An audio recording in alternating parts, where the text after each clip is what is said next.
రాజ్యాంగం పట్ల గౌరవం ఉండాలని అంటున్నా. రాజ్యాంగం పట్ల గౌరవం ఉండాలి. నువ్వు అది ఆలోచన చేయవు. నువ్వు కేసీఆర్ గారు అట్టుగా గొప్ప నాయకుని గురించి ఇంత చులకన మాట్లాడటం నువ్వు. వ్యక్తిగతంగా దూషణలు ఏదైతే ఉందో సరైనదిగా ఎన్నడూ వ్యక్తిగత దూషణ చేయలేదు. మేము మార్పు కావాలని కోరుతున్నాం. ఈ రాష్ట్రాన్ని పట్టిన శని పీడ విరడ కావాలని కోరిన రేవంత్ రెడ్డి ఈ రాష్ట్రాన్ని పట్టిన శని పీడ విరడ కావాలని కోరినని చెప్పంటున్నాను. రాష్ట్రానికి తిరోగమన చర్యలు తీసుకెళ్తున్నాం కాబట్టి మార్పు కావాలని కోరినని చెప్పంటున్నా. నా ప్రజా జీవితం ఏదైతుందో తెరిచిన పుస్తకమై నీలాగా నేను తొక్కుకుంటూ రాలే. నా ప్రజా జీవితం తెరిచిన పుస్తకం అని చెప్పంటున్నా. 1981లో 30 సంవత్సరాల వయస్సులో పంచాయతీ సమితి అధ్యక్షుడు ఎంపికైతే ఆ ఉమ్మడి కరీంనగర్ జిల్లాలో 14 మంది పంచాయతీ సమితి అధ్యక్షులు ఉంటే 13 కాంగ్రెస్లో చేరిండ్రు. 14 పంచాయతీ సమితి అధ్యక్షులు ఉంటే 13 కాంగ్రెస్లో చేరింది. నేను ఒక్కరిని కాంగ్రెస్లో చేరలేదు. అధికార పార్టీ లాలూచీకి లొంగనటువంటి వాడిని నేను ఒక్కరిని మాత్రం చెప్పంటున్నా. ప్రతిపక్ష నిలబడి ఏదైతుందో నేను ముందు పోయినని చెప్పంటున్నాను. ఎన్టీ రామారావు ప్రభుత్వ హయాంలో ఏదైతుందో భాస్కర్ రావు గారిని ఎప్పుడైతే మంత్రివర్గంకి తొలగింప చేయడం జరిగిందో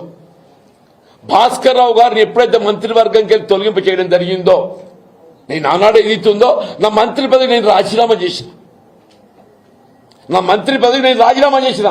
నన్ను తొలగించలే. నా మంత్రి పదవి రాజీనామా చేసేది ఇస్తుందో భాస్కర్ రావు గారిని మంత్రివర్గంకి తొలగించడం ఏదైతుందో ఇది సరైన నిర్ణయం కాదు అని చెప్పని భాస్కర్ రావు గారి పక్షం నిలబడ్డని చెప్పంటాను. నేను కాదా, కాంగ్రెస్ పార్టీ నిలబడ్డది. ఇందిరాగాంధీ నిలబడ్డది, కాంగ్రెస్ పార్టీ నిలబడ్డది. కానీ భాస్కర్ రావు గారిని తొలగించడం ఏదైతుందో అప్రజాస్వామ్యం అని చెప్పని కాంగ్రెస్ పార్టీ మద్దతు నిలబడ్డదని చెప్పంటున్నా. రేవంత్ రెడ్డి తెలుసో తెలియదు. అది భాస్కర్ రావు గారికి తదుపరి కాలంలో పార్లమెంట్ సభ్యుడిగా అవకాశం కల్పించేది కాంగ్రెస్ పార్టీ. నాదేళ్ల భాస్కర్ రావు గారికి తదుపరి కాలంలో పార్లమెంట్ సభ్య ఖమ్మంకి వెళ్ళేది అవకాశం కల్పించేది కాంగ్రెస్ పార్టీ. నీ చట్టాల గురించి మాట్లాడడం లేదు, రాజ్యాంగం గురించి మాట్లాడడం లేదు. రాజ్యాంగం గురించి మాట్లాడితే 84లో ఏదైతుందో అసలు పార్టీ ప్రేమలో చట్టమే లేదు. 84లో పార్టీ ప్రేమలో చట్టమే లేదు. పార్టీ ప్రేమలో చట్టం అమలుకి వచ్చింది ఎన్నడూ 85లో వచ్చింది, రాజీవ్ గాంధీ గారు ప్రధానమంత్రి అయిన తర్వాత.